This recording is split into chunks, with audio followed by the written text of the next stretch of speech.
The next seed that I mentioned I wanted to plant is about branding. And I love telling this story because it's such a great, powerful example of brands.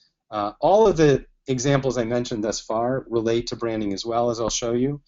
The first time I was ever asked to teach in China, I taught in a city that was described to me as a small college town, Zhengzhou, and I was told that it was 8 million people, so I learned what a small college town is like in China. In fact, I know there's some people on the line in the webinar from China, so it's nice to see you, and you know what I mean by this. And I spent some time in Beijing as well, and the woman who was showing me around said, tomorrow's our last day. We're going to be doing some things that are a little unusual. We're going to go to a place and try a very famous food called Chinese milkway. And I didn't really know what Chinese milkway was, but she was making a big deal about it, so I figured, all right, we might as well go. And I had been to the Great Wall of China, I'd seen the National Museum, the Forbidden City, and gradually throughout the day, I found myself, in an odd way, getting more and more excited about this thing called Chinese milkway, which, when she described it, sounded like plain yogurt. I didn't really even understand what the big deal was. But she said, we got to get up really early. I'm going to drive by your hotel in a taxi. We're going to have to fight the traffic because this purveyor of Chinese milkway only makes a certain amount, a limited amount, and when it's gone on this Saturday, it's done for the week and you won't have a chance to get it. So I thought, man, I don't want to go all the way to China and not have the opportunity to try this very famous Chinese milkway. And the weird thing was, throughout that evening, I found myself getting more anxious about, geez, they're going to run out, and yet it sounds like it's just plain yogurt. I didn't know what the big deal was. But sure enough, we got to the place where they were serving it, and we saw this line here of long line of people in this old section of Beijing, and my heart kind of sank, thinking, man, I'm not going to get this Chinese milkway. I went all the way here. I saw the Great Wall of China, but it sounds like it's really important for me to try this milkway. And so we get to the front of the line, and thankfully we saw this. We saw this cute little package with this cow on it. It says, when you cheese. I'm not really sure what that even means. And I felt so satisfied that we could try this product, even though it tasted, sure enough, just like plain yogurt.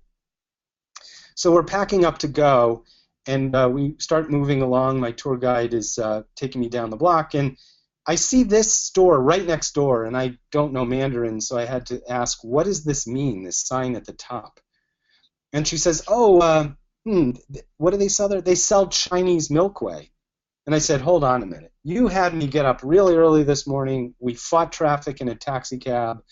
We got to the line. We waited in line, all to try this milkway. Why didn't we just skip all that and go to this store and try their Chinese milkway? And she said, I'll never forget it. She said, you know, I'm not really sure how to describe this phenomenon, but nobody really wants this milkway. Everybody just wants this. And I laughed because, of course, it was such a powerful example of the power of a brand.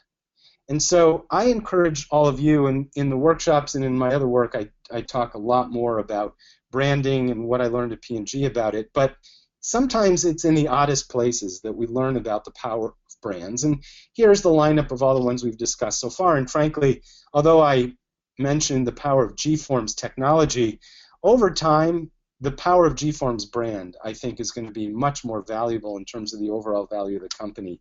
Runa, you can imagine there may be some big companies out there looking to buy them, and there are. It's as much for their brand that they've nicely developed as it is for their supply chain. I don't need to talk to you about Tide and its power. It's now the biggest brand at P&G, and these couple of other ones at the bottom are very deliberately growing brands. So I'll just plant that seed and indicate that it's a very important part of the entrepreneurial process, even if it's not one that's front of mind.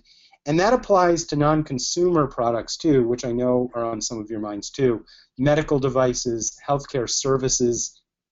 Whether you know it or not, you can either deliberately create and develop and nourish and nurture your own brand, or you can just let it happen, and I'm sure you can imagine which technique is the much more powerful.